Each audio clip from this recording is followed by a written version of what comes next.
It's daylight and I'm walking to the convention center. What the heck? Usually it's dark. It's day 3, the last day of the expo. The parks panel starts off today in Hall D23. It's the first time I think it's been in the morning, so it's about 7:30 and the gold line and the standby line have already filled as of I think maybe 6 a.m. But we have StagePass for it. My aunt already went over there, so I'm going to meet her there. There's a side entrance security checkpoint that we've not tried, and she got in that way, so hopefully I'll be okay. But hopefully we get some fun announcements today. Alright, we're back in our favorite place ever, Hall E, waiting for the parks panel. And we have a StagePass that we're actually using this time. Like I said, standby and gold supposedly are full. I think they're adding a few more standby in. It's like a little before 8, I think. But this is where we're at. We actually used it Friday, they just didn't take us in. That's why. Pretty. Now when it works out, it's fun. Thank you. So that's why he hasn't met her yet. And because he was here. To the next line right here. Not this line right here, but the Yeah. Thank you. We could use another human being here. Yeah. Are all the wristbands the same? Well, in that point. Awesome, right here. Perfect. Thank you. So they finally put an espresso cart in Hall E, which is a nice surprise on day 3. Been in this line for like 15 minutes, but got nothing else to do. Okay, made it into the parks presentation. He gets a little after 10, it starts at 10:30. I actually swapped spots with my cousin who came later. She got lucky and they ran out of wristbands for StagePass, so they put her in like the Section A gold line.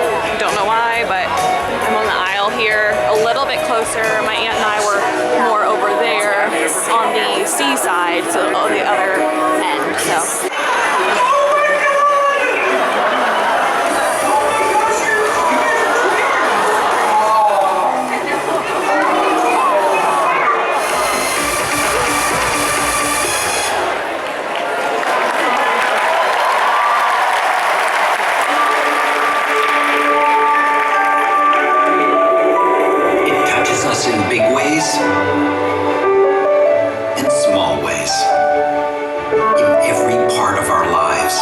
I hope you've been enjoying this D23 Expo, which has been filled with exciting announcements about all the new stories coming your way from our studios, our media networks, and of course, Disney+.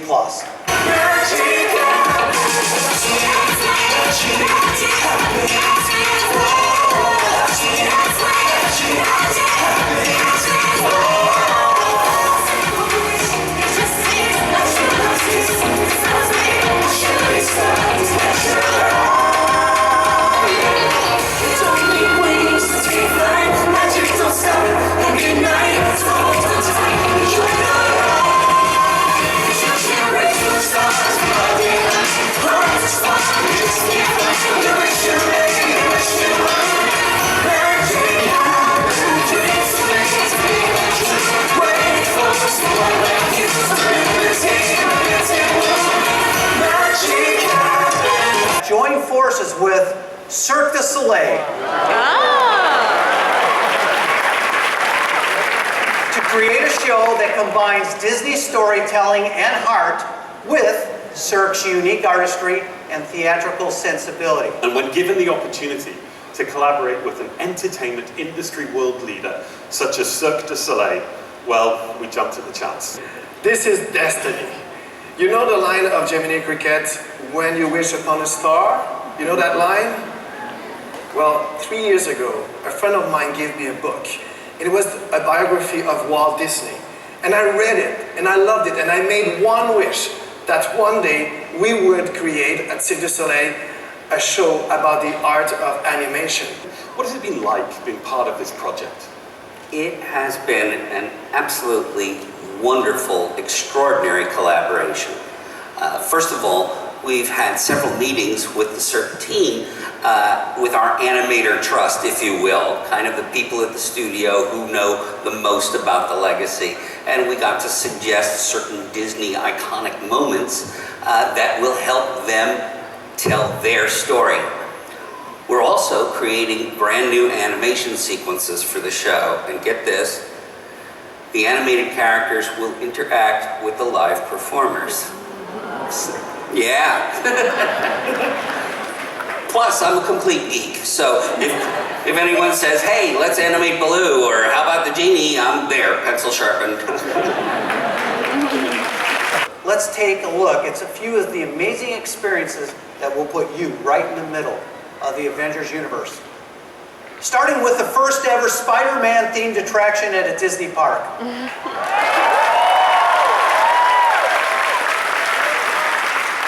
Through a combination of classic effects and innovative technologies, guests will be able to sling webs just like Spider-Man in an interactive, totally cool but family-friendly adventure. But once you've worked up the appetite from all that web slinging, you can head over to the PIM Test Kitchen. Because we've seen how Ant-Man and the Wasp use PIM particles, right, to either grow or shrink just about anything. Well, guess what? In this kitchen, PIM Technologies is using them to grow and shrink food. It's going to be a lot of fun. And for the first time ever, these campuses will give you a chance to meet Ant-Man and the Wasp. Along with many of your favorite superheroes. Now, we've already given you a glimpse of the Avengers headquarters, but opening as part of the second phase of development will be an all-new adventure that put guests, or should I say, all of you recruits, into a test to thrilling experience alongside the Avengers. And for the very first time, we all get to step aboard a Quinjet and fly to Wakanda and beyond. But when you're around the Avengers, nothing really goes according to plan, so we'll find ourselves caught up in an even bigger adventure. One where we all have to step up, suit up, and team up. Alongside the Avengers in an epic battle to save our world against one of the most powerful villains they have ever faced. Now, to create something of this magnitude, our Imagineers are hard at work conceiving an all-new, innovative ride system to put you in the middle of the action. And as Nick Fury said, you've become a part of a bigger universe. You just don't know it yet. This new attraction will be part of Phase 2, but Phase 1 will open in Anaheim next year. It began as a place that would always be in the state of becoming. Through the years, it's transformed, evolved, and today, it is a place where by the power of human imagination and the magic of Disney, the very idea of what's possible is on the brink of a new age. Imagine an Epcot that inspires us all to see and do more. Come with us and discover the magic that happens when real worlds are made fantastic. When curiosity leads to discovery. When people connect and share the stories that make us, us. Imagine an Epcot where Disney storytelling invites you into a world of new possibilities.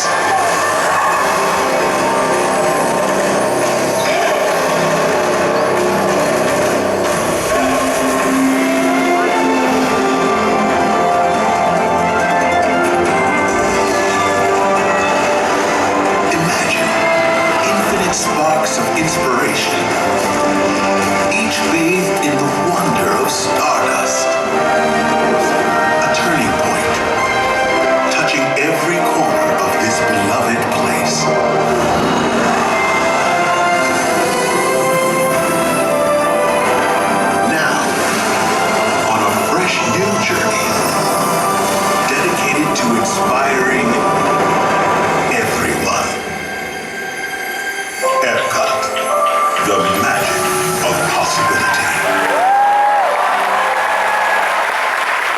that they want more attractions for the whole family.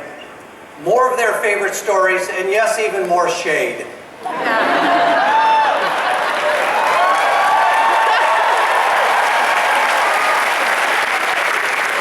You know, Walt said that Epcot would always be in the state of becoming, a place that changed with the times, the technology, and with its guests.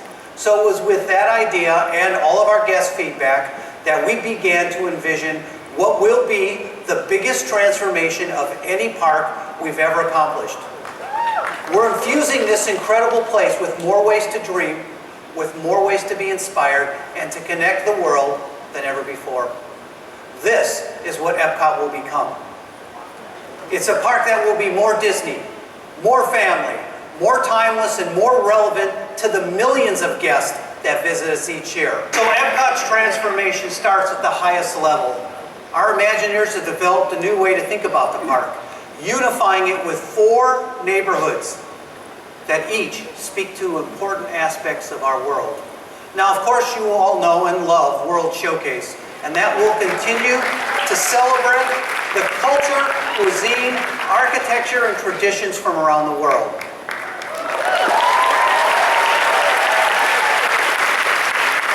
Where Future World currently stands, 3 new neighborhoods will spring up, each celebrating a unique aspect of what makes Epcot special.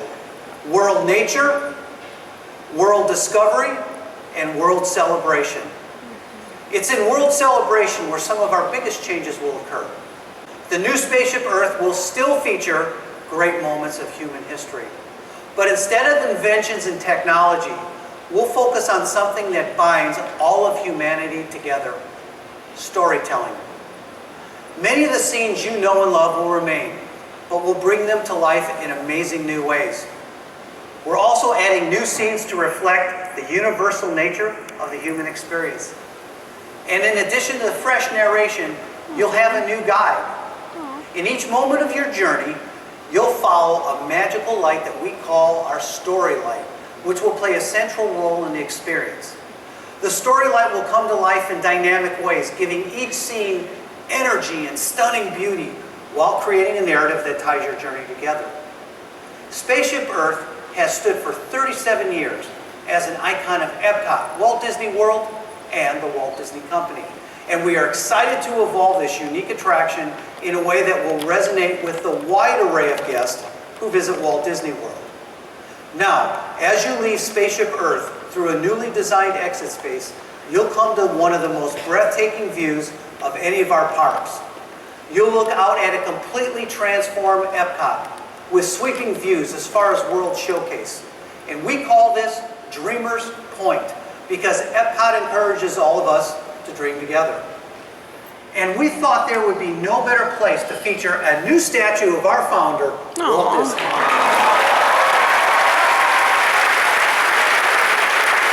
We're adding an all-new experience to World Nature, the Journey of Water. It's a lush, Moana-inspired exploration trail that allows guests to meet and play with magical, living water. Here, water has a life and a mind of its own, just like Moana's friend, the ocean. And in keeping with Epcot's tradition as a place where guests can discover the world, you'll learn all about the importance of the natural water cycle.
great to have you here.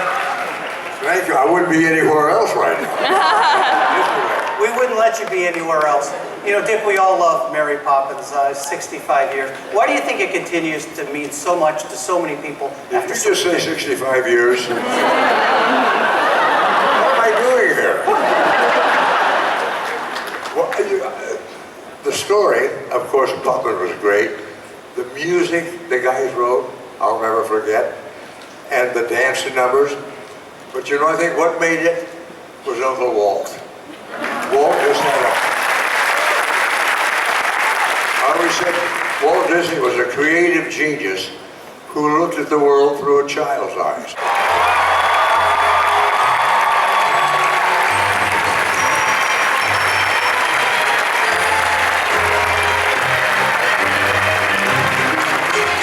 Okay, that was special.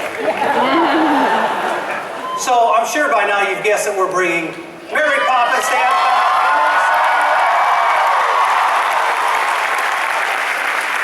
The United Kingdom Pavilion will be home to the first ever Mary Poppins attraction in a Disney theme park. Antonius is an internationally recognized master from Nassau. Kevin Cooper is from Eleuthera. They're anchoring our effort to find and enlist a local creative community of artists so that we can bring the best of what we both have to this project and really make it sing. Now, I believe that the spirit of a team infuses the spirit of a project. So this stuff is important, and this team has been really fun to work with. These are great guys. Thank you, Joe. Joe, everyone. Thank you, Bob. Thank you very much. Okay, we just got done with the parks presentation. All the announcements were live tweeted and filmed and recorded.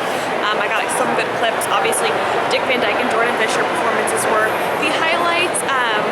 A lot of expected announcements, especially when you look at the parks panel in the expo floor. Otherwise, there's a few surprises like Mary Poppins and the name of the new cruise ship and some new concept art, but overall exciting, but no fifth gate and no nighttime parade for Disney, even though I thought at the beginning that's what they were going to eventually talk about after talking about the Disneyland parade. But still fun. I'm on the show floor. We have a store pass for Dream Store at 1 o'clock, and so we'll do that, and I'm just going to walk around the show floor a little bit more. I did not get to the Emporium too much yesterday, so I'll do more of that. It's a little less crowded right now because the parks panel is just getting out, but it'll fill up soon. We have a stage pass for the Art of Disney Storytelling with John Stamos later today. Don't know if we'll still do that because we do want to go to the parks one more time before we leave tomorrow afternoon.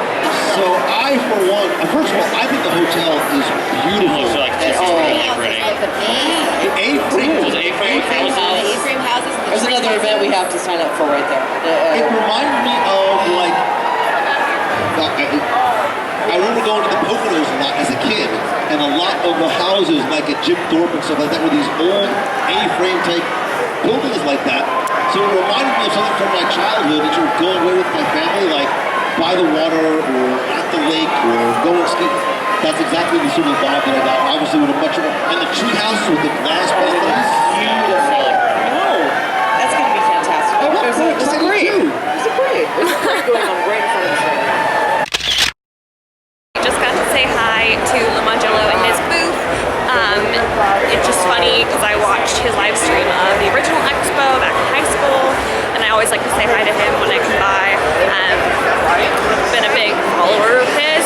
He was really the first podcast, really anything Disney social media that I did. Like, he's a very big pioneer, I would say, in social media for Disney, and it's great to just see how his base has grown, and they have a prime spot with MEI Mass Control on the show floor or in the Emporium, and it's just fun to watch that and see everything. And I like to be on his live streams when I can, and I have more in the past, but now real life has happened, so I don't always have the chance to do that. But he recognized my screen name, or I don't know if a user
show floor of D23 Expo 2019. It's been a really good one, and I'm sad to see it be over, but I am tired, so this might be it for me. I'm gonna head out.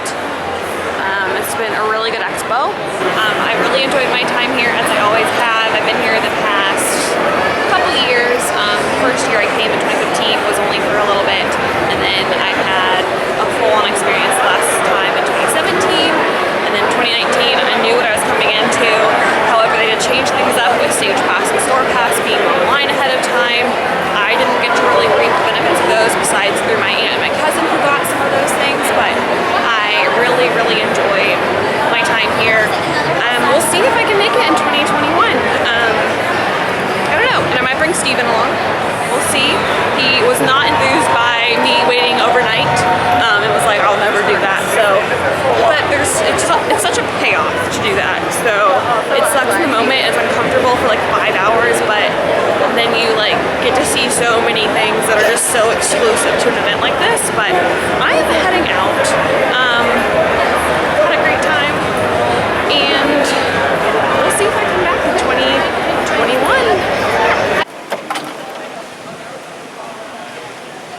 Alright, day 3 is in the books for me, which means that's it for the D23 Expo 2019.